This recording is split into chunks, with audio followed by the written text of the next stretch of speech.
بسم اللہ الرحمن الرحیم، السلام علیکم ورحمۃ اللہ وبرکاتہ۔ دو بہت ہی اہم ملاقاتیں ہوئی ہیں اور ان کے بعد جو اعلامیہ یا جو بیان سامنے آیا ہے، میں نے اس کا بغور مطالعہ کیا ہے اور میرا تجزیہ اس میں یہ کہتا ہے کہ سافٹ ویئر اپڈیٹ ہو چکے ہیں۔ عمران خان اپنا مقدمہ انٹرنیشنل لیول پہ لڑنے میں کامیاب ہو گئے ہیں بہت حد تک۔ میں یہ نہیں کہہ رہا کہ عمران خان کو اب ویلکم کیا جائے گا، امریکہ اور برطانیہ اور باقی ممالک کے مفادات بدل گئے ہیں، لیکن حالات نے پلٹی ضرور ماری ہے۔ میں آپ کو دو ملاقاتوں کا اعلامیہ پڑھ کے سناتا ہوں۔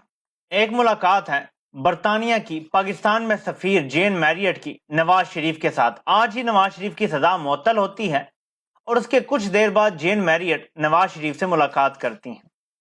اس کے بعد ایک ٹویٹ انہوں نے کیا ہے جو میں آپ کو بھی پڑھ کے سناتا ہوں، جس سے آپ کو صورتحال زیادہ بہتر سمجھ آ سکے گی۔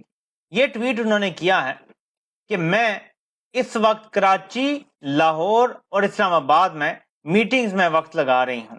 یہ میٹنگز تمام مین جو پولیٹیکل پارٹیز ہیں یعنی سیاسی جماعتیں ہیں ان کے ساتھ ہو رہی ہیں۔ پاکستان کے جو بنیادی معاشی ریفارمز ہیں ان کا جاری رہنا انتہائی ضروری ہے، اور inclusive election on 8 February are vital for Pakistan's future۔ یہ بہت امپورٹنٹ لائن ہے کیونکہ یہی لائن ڈونلڈ بلوم نے بھی بولی ہے جو امریکہ کا پاکستان میں سفیر ہے، اور وہ بھی آپ کو پڑھ کے بتاتا ہوں۔ اس کا آسان الفاظ میں ترجمہ یہ ہے کہ سب جماعتوں کو الیکشن میں شرکت کی اجازت دی جانی چاہیے۔ انکلوسیو الیکشن ہونا ضروری ہے۔ اس نے یہ نہیں لکھا کہ صاف الیکشن ہو، اس نے یہ نہیں کہا کہ شفاف الیکشن ہو، اس نے یہ نہیں کہا کہ لیول پلینگ فیلڈ ہو، اس نے صرف یہ کہا ہے کہ تمام جماعتوں کا الیکشن لڑنا ضروری ہے۔ یہ انکلوسیو کا سیدھا سادہ مطلب ہے کہ کسی ایک جماعت کو بھی الیکشن سے باہر نہ کیا جائے۔ دوسرے نمبر پہ امریکی سفیر ڈونلڈ بلوم کی بلاول زرداری سے ملاقات ہوئی ہے اور اس کا اعلامیہ میں آپ کو پڑھ کے سناتا ہوں۔ امریکی سفیر ڈونلڈ بلوم نے بلاول زرداری سے آج ملاقات کی۔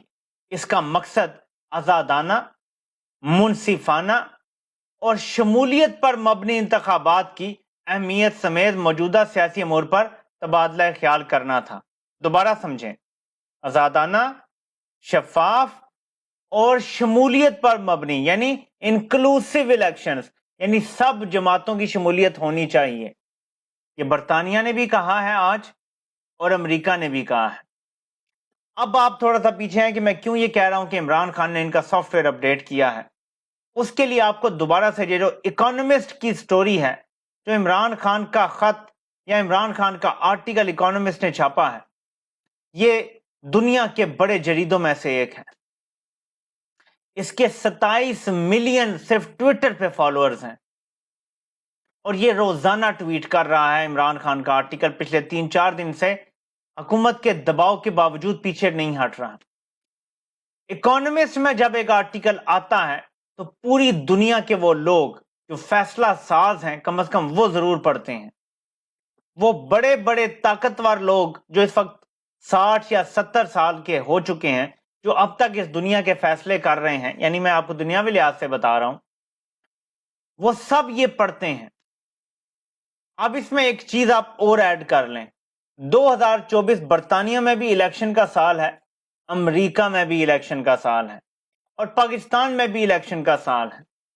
امریکہ اور برطانیہ ایک لمٹ تک ہی غیر جمہوری قوتوں کا ساتھ دے سکتے ہیں، کھل کے کوورٹلی دیتے رہیں گے، لیکن اوورٹلی دینا مشکل تر ہوتا جا رہا ہے، جس حد تک انہیں پاکستان میں فاشزم کرنا پڑ رہا ہے۔ اب جب اکانومسٹ کا آرٹیکل چھپتا ہے، پوری دنیا میں ملینز آف ٹائمز وہ آرٹیکل دیکھا جاتا ہے، پڑھا جاتا ہے، یہ کم از کم وہ ٹویٹس دیکھی جاتی ہیں جس میں مور اور لیس انہوں نے آرٹیکل کی جسٹ اپنی مختلف ٹویٹس کے ذریعے بتا دیا ہے عوام کو۔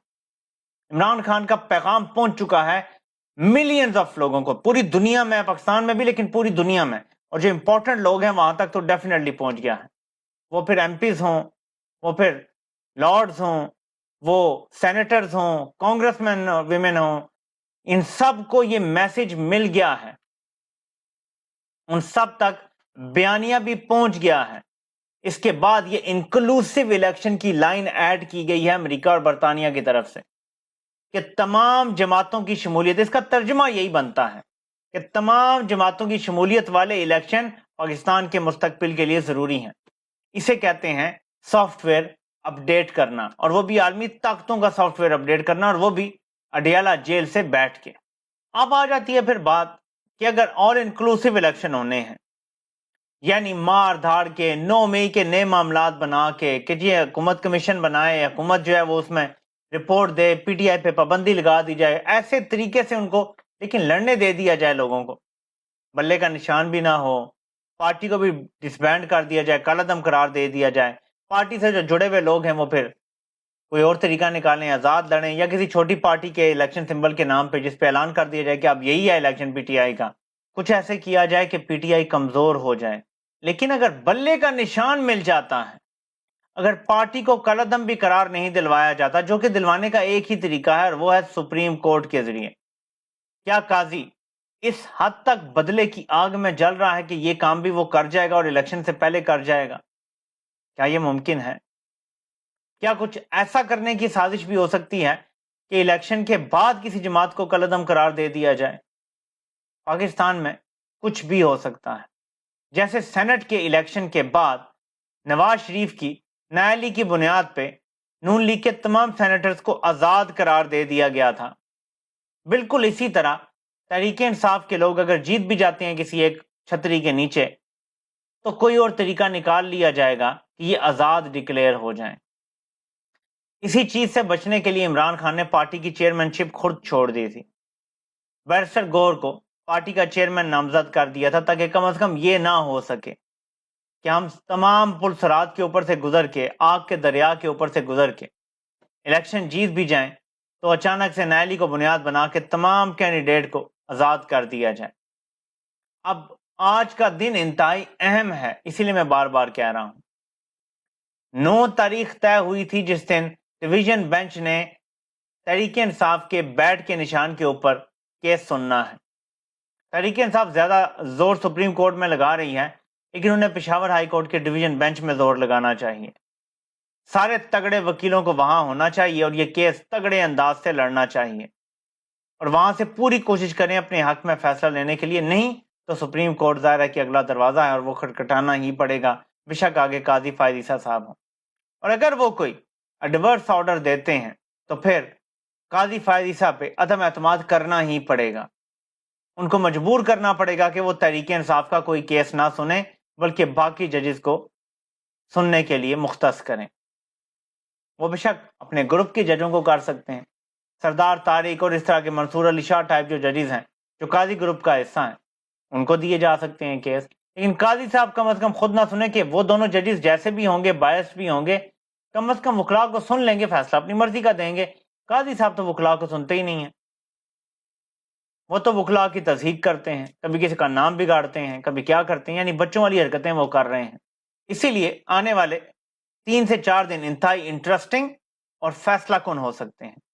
13 تاریخ انتخابی نشان اور ہر چیز فائنل ہونی ہے، ٹکٹ الاٹ ہونے کے بعد سب کچھ فائنل ہو جانا ہے، اس کے بعد وقت ختم ہو جائے گا، اس کے بعد پھر الیکشن کے لیے بیلٹ پیپر کی چھپائی شروع ہو جائے گی، اور ظاہر ہے کہ پھر معاملات کو دوبارہ سے ریورس کر کے زیرو سے نہیں چلایا جا سکتا۔ لیول پلینگ فیلڈ کا معاملہ تو اگلے ہفتے تک چلا گیا ہے، وہ مجھے ملتی بھی نظر نہیں آ رہی پی ٹی آئی کو۔ ظاہر ہے کہ جس طرح سے یہ سب سسٹم چلایا جا رہا ہے، کسی جج میں اتنی ہمت نہیں ہے کہ طاقتور سانڈ کے سامنے سٹینڈ لے سکے۔